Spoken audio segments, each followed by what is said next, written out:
Hey, it's Matt Pinfield. I'm here with Ben from Band of Horses, and we are a concert for kids.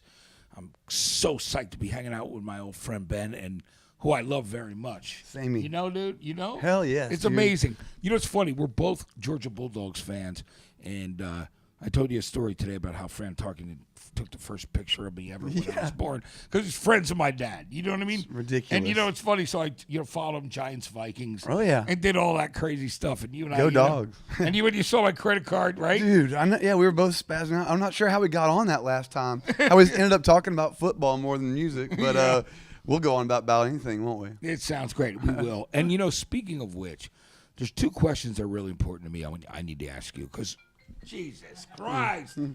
All right, hold on, guys. It's probably, hey, guys. Want me to do it for you? No, yeah, I just turned it down. Hold on, but it's okay. You got it? Yeah. Hey, you know what? I'll throw it over here. It's very natural. It's Yeah, the real yeah, thing. this is real. Sorry, my phone goes off on the air all the Does it time. really? Man. It's like I've Dad. yeah, exactly. Yeah, you know yeah. what I mean? So tell me, you and I are both proud fathers.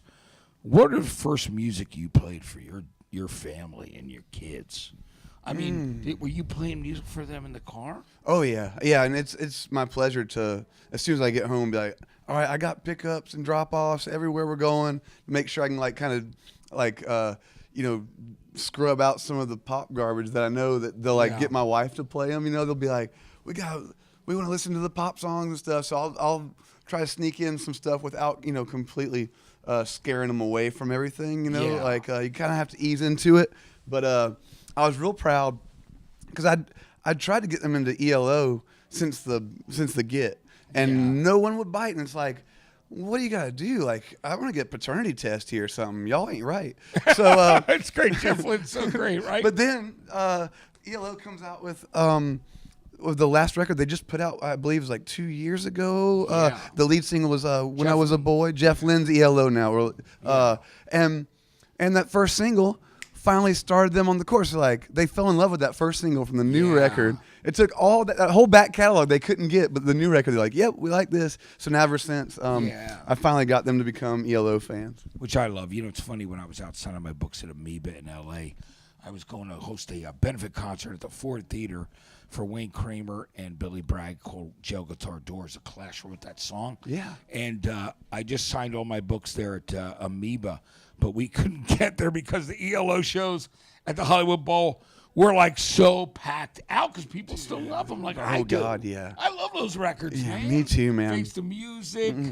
Out of the Blue. Out of the Blue is New World amazing, Record, dude. man. I love all that stuff. Yeah, I would love to get to see them live. I mean, I don't think they'd played in the U.S.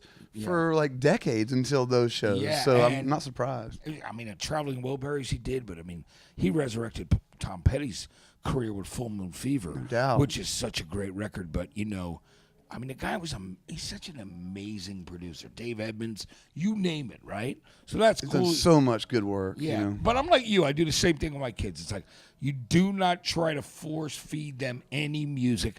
You You'll gotta fail. ease them into it. Yeah. Yes, you can't, because you're still their dad. Yep. At the end of the day, which is the way these But things you have go. these ideas too. You're like, oh, the Flaming Lips. We got like, a modern day Willy Wonka with these beautiful melodies and, and great lyrics that span generations. Like, how come y'all ain't into Flaming Lips? Okay, I'll turn it down. Yeah, okay. We'll go back to Kids Bop or whatever. Sorry. Oh my God! It's so funny. I remember my daughter going to me about, I can't remember what record. My one who's now almost 17, and she's in musical theater. She's like in the top one.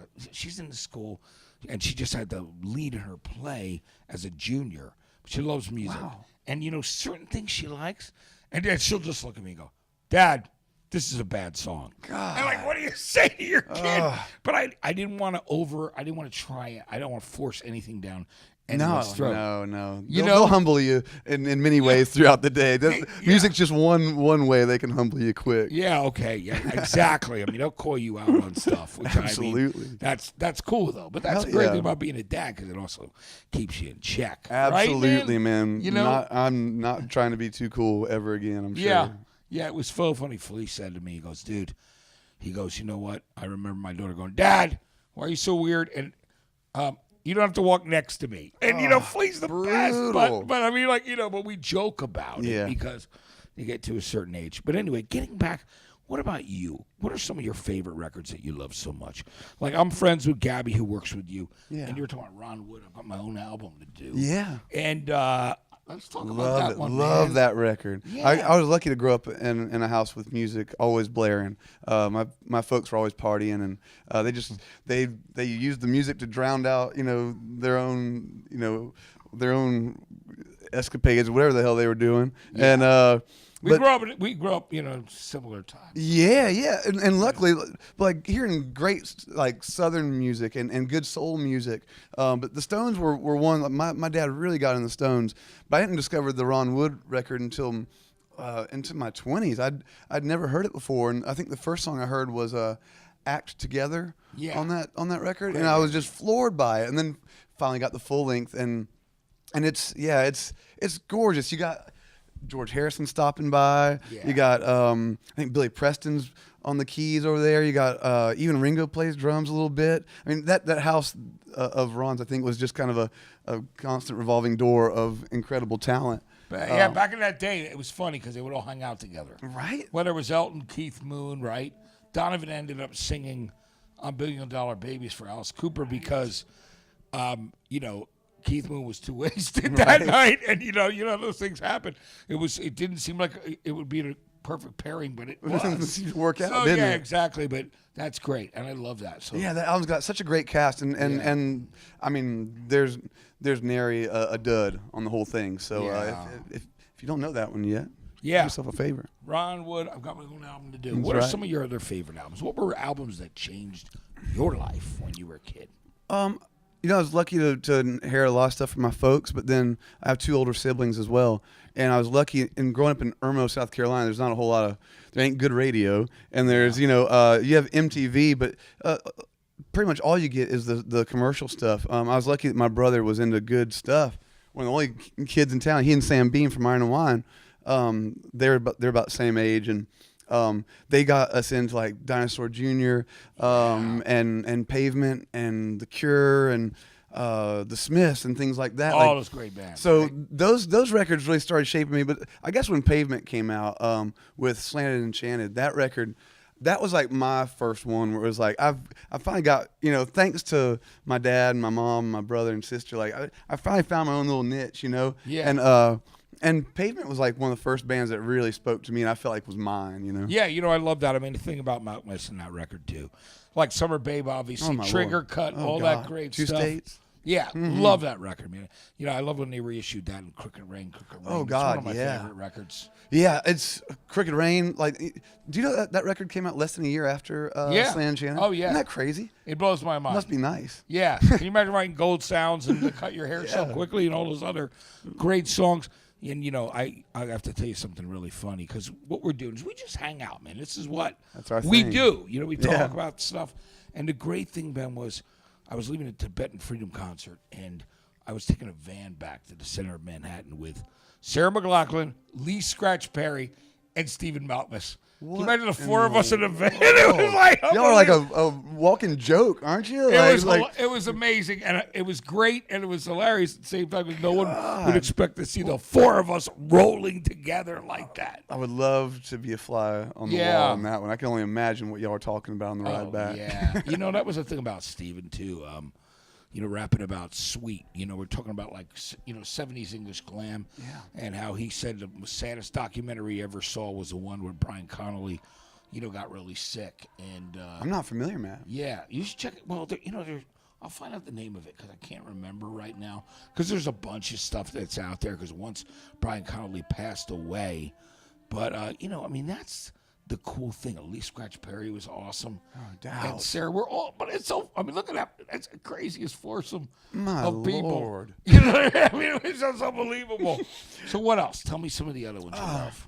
Well, and then let's see. So then this band called Archers of Loaf came out of North Carolina. So Icky Middle, man. Yeah. So they became like our, because we listened to our Dinosaurs and Sebadoh camps, and we're all getting into the indie rock stuff.